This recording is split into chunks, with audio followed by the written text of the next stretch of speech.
While exploring the tomb world named Sylvia Tenebris, the priests of the Adeptus Mechanicus awaken the vile Iron Man known as the Necrons. You must cleanse these tomb worlds before the whole Legion awakens. Outfit and level up your priests, explore tombs, and when you enter a room in a tomb, it will give you a decision to make, which will affect how the match will play out.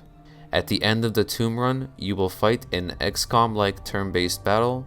It's a mix of Darkest Dungeon and XCOM, very addictive gameplay loop, which had me coming back for more very quickly. The music is unlike anything I have ever heard in video games before.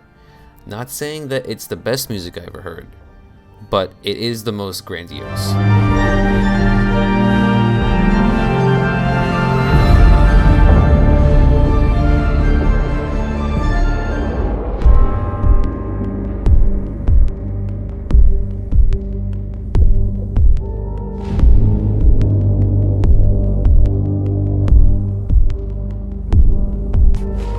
But if I had to give a gripe about the music, I would wish that there were other battle tracks, because I've heard that sound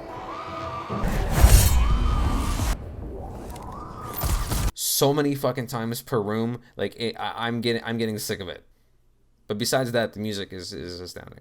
What's different from XCOM is that when your unit dies, it is not gone forever, but you do lose the mission and the awakening bar goes up. I like this method of punishment compared to XCOM's method, where in XCOM, if my unit were to die, it would be long and gone, and I would be a big sad and have less motivation to continue to play the game. The voice acting is so different in this game, and the writing. Oh my god, the writing! You don't really notice the voice acting until you encounter a Necron and you hear the Necron speak English.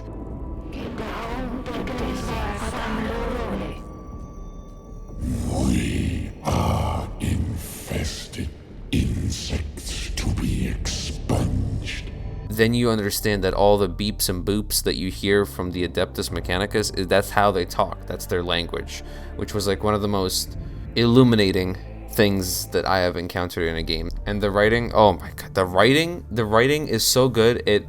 Like, I'm a writer myself, although very amateurish, but this writing, as I'm playing this game, makes me want to go write my own stuff. It's that good. Ben Counter, I think, Ben Counter, dude, you are insane. The writing is so good, I would voluntarily lose missions later in the game just to see how the bosses would react and what they would say to me if I picked a different choice. The game has a lot of options for replayability, giving you many different ways to retackle the story. With Iron Man, various different options on how to change your gameplay experience, from the difficulty to having melee only, but really nothing as encouraging as a new game plus or as a multiplayer.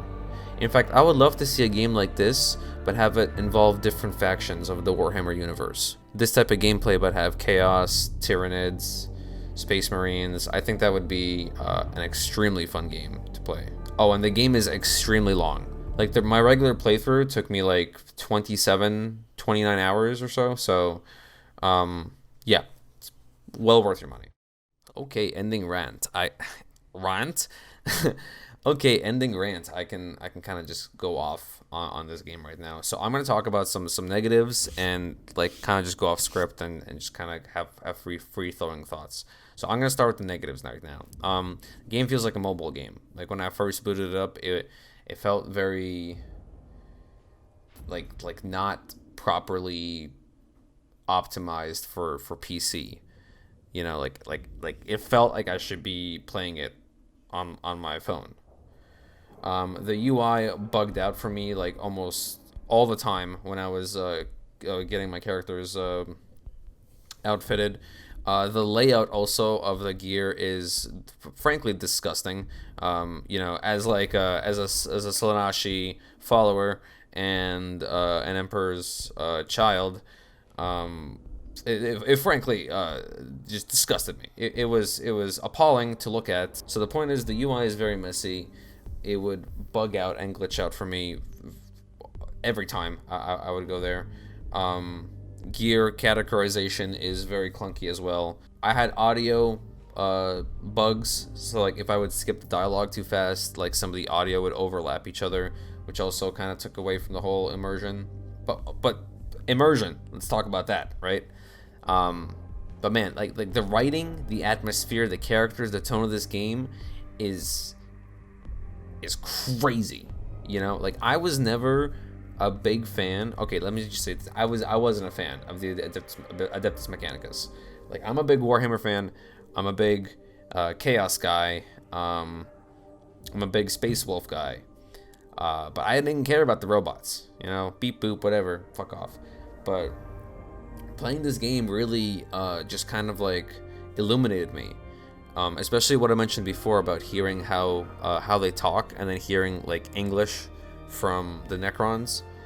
I guess it'd be High Gothic, right? Or yeah, it'd be High Gothic or Low Gothic or whatever. That English and then hearing the beeps and boops is just it was mind opening for me, and just to think on how the characters would talk, like how Scavola was talking, and just to like write that dialogue out is just so impressive to me. You know, like I was just so blown away. This game actually it's one of my favorite games. Like I have a list on how I organize games in my Steam library. I have my favorites, and then I have the Void, and then I have the trash. Okay.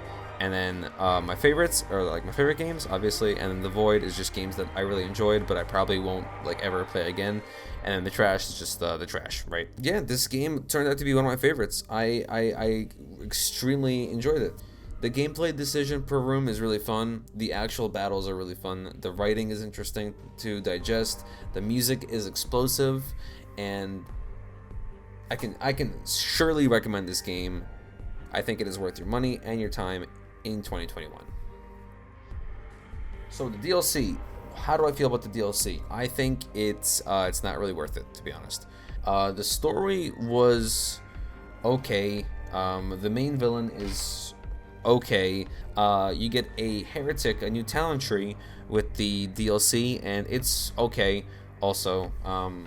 Some of the abilities look kind of cool, but like they're honestly more hassle than worth. Yeah, some of the like the DLC just seems like super ham-fisted and rushed. Like example would be if you destroy a console in the DLC, it will say -2 Necron awakening, but we're not fighting Necrons, we're fighting heretics, and there's no Necron counter.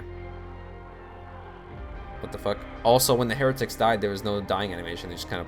I did like how instead of like room by room, they would just give you choices on how to approach something. But that also kind of means that they didn't take the time to like animate new rooms for you to do. So again, you see what I'm saying? Like the DLC is not really like... It's only if you really, really, really want more Mechanicus, then you should get it. The guns though that you get with the DLC are pretty fucking cool. I will say that. So my ending thoughts. Should you get Warhammer 40k Mechanicus? Yes, I think it's an amazingly written game. I think it's a super fun gameplay loop. I think the decisions are cool. The UI is fucking disgusting, and it feels a little bit like a mobile game. But pros and cons, right? So the base game, very good. Some buggy.